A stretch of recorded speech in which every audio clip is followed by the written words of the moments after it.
ये बात है दूसरे विश्व युद्ध के आखिर की, जब फ्रांस पर नाजियों का कब्जा था। इसी दौरान अमेरिकन सोल्जर्स की एक टोली जंगल में सो रही थी। तभी उनमें से एक फौजी क्रिस को एक भयानक सपना आया और जब वो जागा तो उसने देखा कि कोई तो उनकी तरफ पास वाले पेड़ से झांक रहा है। उस साये ने अपनी नजर क्रिस पर गड़ाए रखी। क्रिस और भी ज्यादा बेचैन हो गया और अपनी पिस्टल निकालने लगा, लेकिन उससे पहले ही सामने खड़े उस इंसान ने अपनी पिस्तौल क्रिस पर तान दी। डरे हुए क्रिस ने उससे पूछा कि तुम क्या चाहते हो। क्रिस को यकीन था कि अब ये मुझे मार देगा, इसीलिए उसने अपनी आंखें बंद कर ली। लेकिन जब उसने दोबारा अपनी आंखें खोली तो वो साया गायब हो चुका था। अगली सुबह क्रिस और उसकी टोली एक बेस तक पहुंचने के लिए तैयारियां करने लगे। टोली का वहां पहुंचना बेहद जरूरी था। कर्क की जराबों की वजह से उसके पैर में बहुत खुजली हो रही थी, इसीलिए उसने बुची से पूछा कि तुम्हारे पास एक्स्ट्रा जराब है क्या भाई। लेकिन इसी बात पर बुची और यूजीन कर्क का मजाक उड़ाने लगे।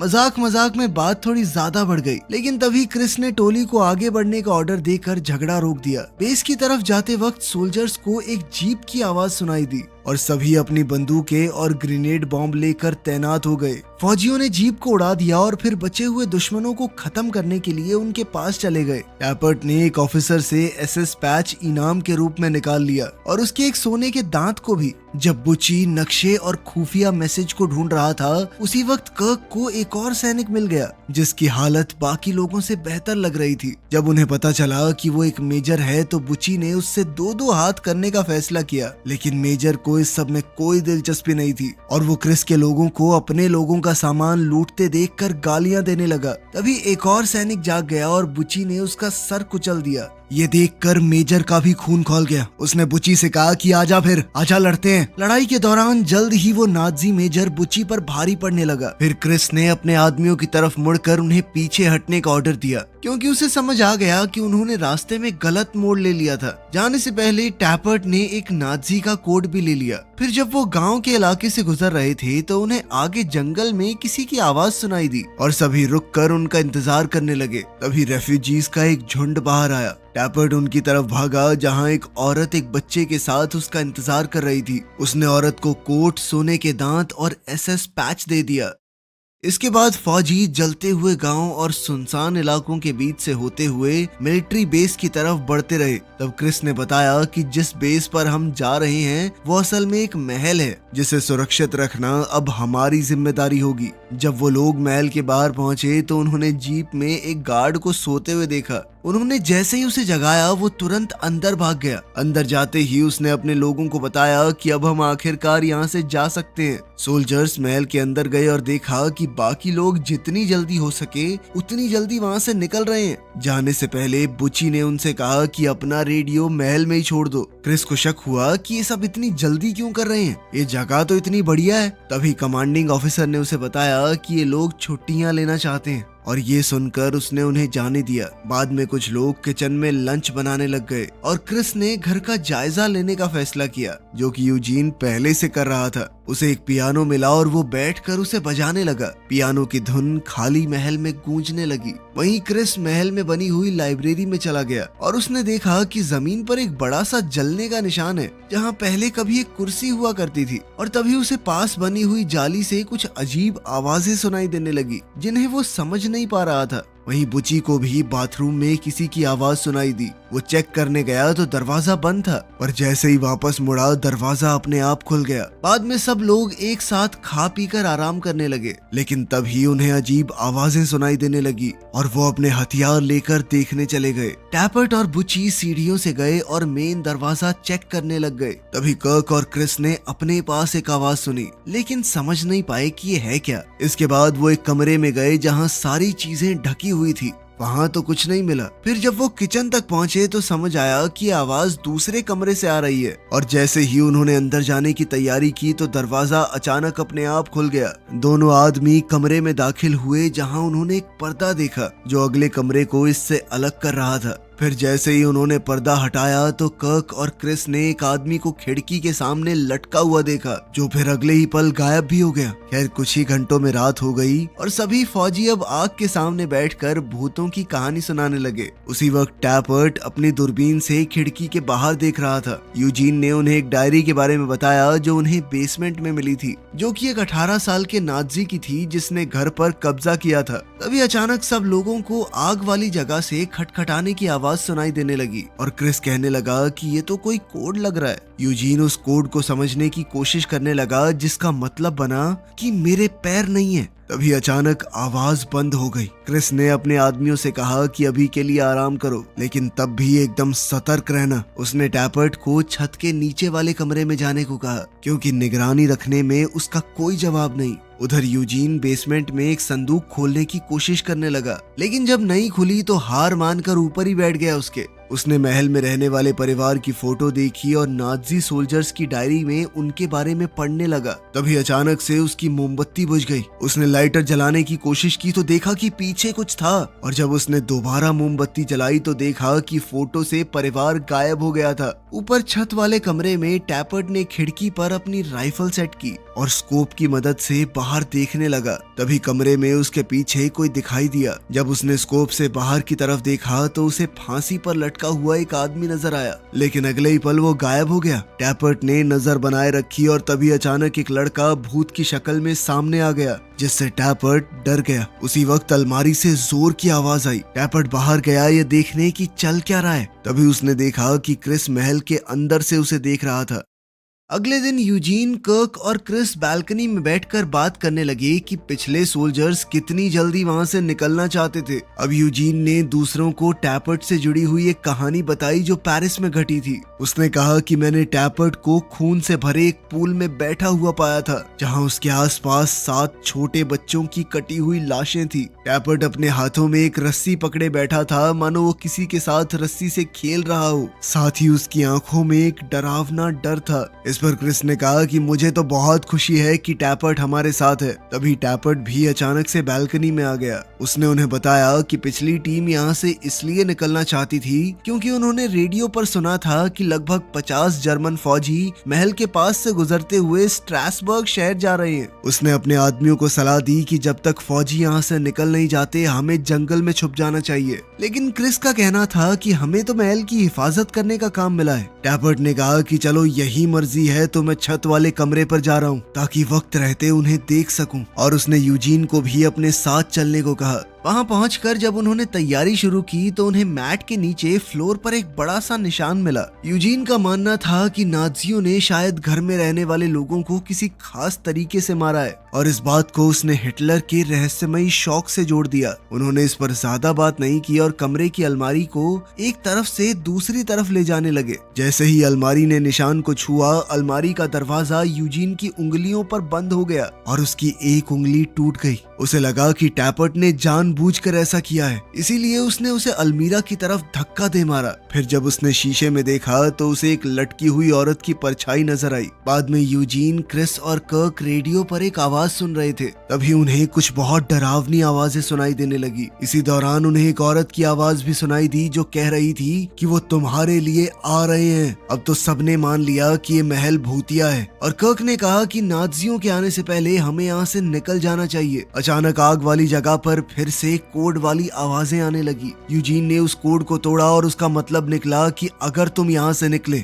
जैसे ही वो लिख रहा था किसी चीज ने उसके हाथ पर कब्जा कर लिया और इस लाइन को पूरा किया कि तो तुम मरोगे। मतलब कि यहाँ जो भी चीज है वो उन्हें चेतावनी दे रही थी कि यहाँ से जा भी नहीं सकते वो। उस रात फौजियों ने नाजियों के आने की तैयारी की, जिसके चलते टैपर्ट छत वाले कमरे में था और बाकी सब दरवाजे के पास बैरिकेड के पीछे छुप गए। जब नाजीज वहां पहुंचे तो टैपर्ट ने उन्हें देख लिया और बाकियों को सिग्नल दिया कि नाजी सैनिक बाहर जमा हो रहे हैं। जल्द ही नाजियों ने महल को घेर लिया और अंदर घुसने की कोशिश की, लेकिन दरवाजे बंद थे तो वो वापस ट्रक में बैठकर आगे बढ़ने की तैयारी करने लगे। लेकिन तभी छत से एक बहुत तेज आवाज आई। ये सुनते ही नाजी वापस आ गए और उन्होंने महल पर हमला शुरू कर दिया। टैपर्ट एक एक करके दुश्मनों को खत्म करने लगा। अचानक नाजियों ने बैरिकेड के सामने एक बम फेंका, लेकिन बुच्ची बेखौफ होकर उस पर कूद पड़ा और पूरा धमाका उसने अपने ऊपर ले लिया। लेकिन इस धमाके से क्रिस कमरे में दूर जा गिरा। वो चक्कर खाकर उठा, लेकिन फिर भी रुकने की बजाय नाज़ियों पर गोली चलाता रहा। नाज़ी ज्यादा थे, वो अंदर घुसने लगे।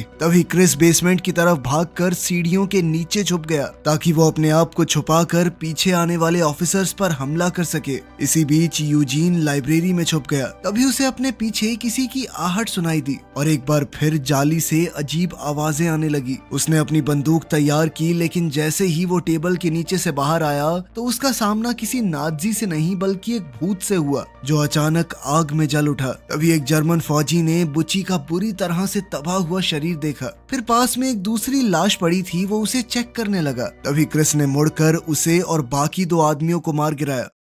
कर्क इस वक्त बाथरूम में छुपा हुआ था। तभी उसे पानी में डूबने की आवाजें और बच्चों की हंसी सुनाई दी। उसने टब की तरफ देखा तो एक नाज़ी फौजी उसे डूबता हुआ नजर आया। टैपर्ट ने छत के कमरे में कुछ सुना और उसका पीछा करने लगा। तभी उसे वहाँ एक नाज़ी लटका हुआ मिला। अगली सुबह सभी बुच्ची के पास जमा हो गए। वो सोचने लगे कि जरूरत पड़ने पर इसकी तकलीफ खत्म करने के लिए हम इसे ड्रग दे देंगे। क्रिस ने सबसे कहा कि नाज़ियों के शरीर को बाहर ले जाओ, और जब यूजीन और कर्क उन्हें ट्रक के पास ले गए तो वो ये नजारा देखकर डर गए कि टैपर्ट ने उनके साथ क्या किया था। बाद में वो लोग महल के भूतों के बारे में बात करने लगे। तब यूजीन को अचानक समझ आया कि घर में उन्होंने जो कुछ भी महसूस किया वो सब वही था जो नाज़ियों ने उस परिवार के साथ किया था जो इस महल में रहा करता था। उस दिन जब नाज़ी उनके घर आए तो उस परिवार का बहुत ही डरावना अंजाम हुआ। बाप को लाइब्रेरी में कुर्सी से बांधकर जिंदा जला दिया गया। बेटे को माँ के सामने पानी में डुबाकर मार दिया गया और बेटी को छत के नीचे वाले कमरे में लटका दिया गया था। उनकी लाशों को दफनाने वाला भी कोई नहीं था।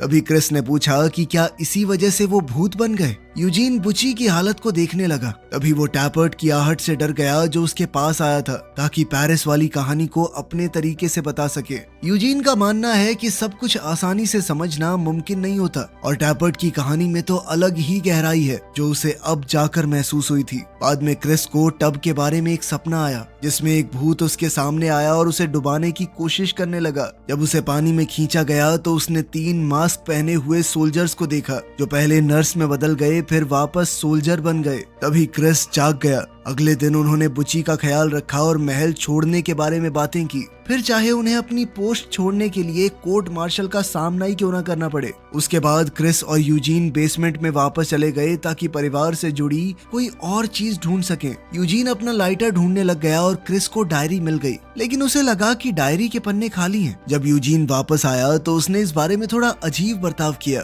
तभी कर्क ने उन्हें वापस बुला लिया क्योंकि बुच्ची होश में आ गया था और बार बार कह रहा था कि ये असली नहीं है, ये उनका ही काम था। मरने से पहले उसने क्रिस को पकड़ा और कहा कि इस बात को याद रखना।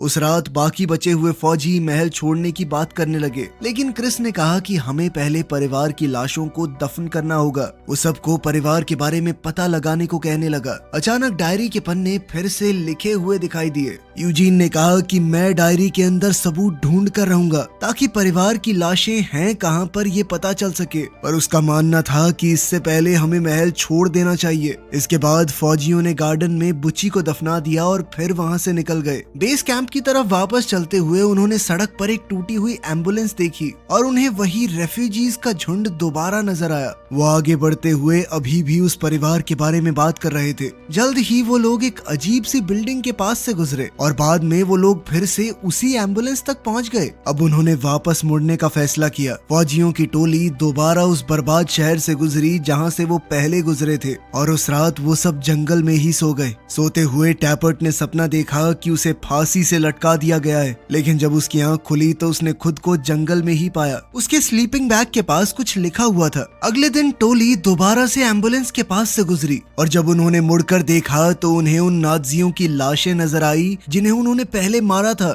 आखिरकार वो वापस महल में पहुंच गए। वो समझ चुके थे कि जब तक इस परिवार की आत्माओं को शांति नहीं मिलती वो महल से दूर जा ही नहीं पाएंगे। उस रात क्रिस ने सोचा कि वो आत्माओं से बात करेगा और पता लगाएगा कि उनकी लाशें कहां पर हैं। तभी टैपर्ट को वो शब्द याद आया जो उसके स्लीपिंग बैग के पास लिखा हुआ था। वेट्रियोलेक। ये सुनकर यूजीन को याद आया कि उसने ऐसा कुछ नाजी न्यूज में सुना था। ये एक ऐसी बद्दुआ थी जो पुराने समय में मुसलमान दिया करते थे, जिसका मतलब था कि अगर तुम बुरा होने देते हो तो बुराई 10 गुना बढ़कर तुम्हारे सामने वापस आएगी। उस रात फौजी भूतों के आने का इंतजार करने लगे और उनसे बात करने की कोशिश की। उन्हें सामने पैरों के निशान नजर आए जो सीधा क्रिस की तरफ बढ़ रहे थे और ठीक उसके सामने आकर रुक गए। तभी उसने एक भूत देखा जिसने उसे पकड़ लिया। वो उसे घसीटते हुए महल के दूसरे हिस्से में ले जाने लगा। क्रिस अपने साथियों से कहने लगा कि गोली मार दो इसे, लेकिन भूत उसके अलावा किसी को नजर नहीं आया। फिर भी टैपर्ट ने उस तरफ गोलियां चला दी। बाकी लोग क्रिस के पीछे घर के दूसरे हिस्से में चले गए और जब वो अंदर गए तो उनके साथ अजीब चीजें होने लगी। उन्हें किसी और ही जगह, किसी और ही वक्त की तस्वीरें दिखने लगी। फिर उन्हें क्रिस मिला जो कि परिवार की लाशों के पास पड़ा हुआ था। बाद में फौजियों ने लाशों को दफन कर दिया। तभी डायरी का आखिरी पन्ना बाप की लाश के साथ चिपका हुआ मिला। यूजीन ने डायरी का आखिरी पन्ना पढ़ा जिसमें लिखा हुआ था कि ये परिवार फ्रांस से नहीं है, वो अफगानी थे। उन्होंने अपनी जान जोखिम में डालकर जितने यहूदियों को बचा सकते थे बचाया।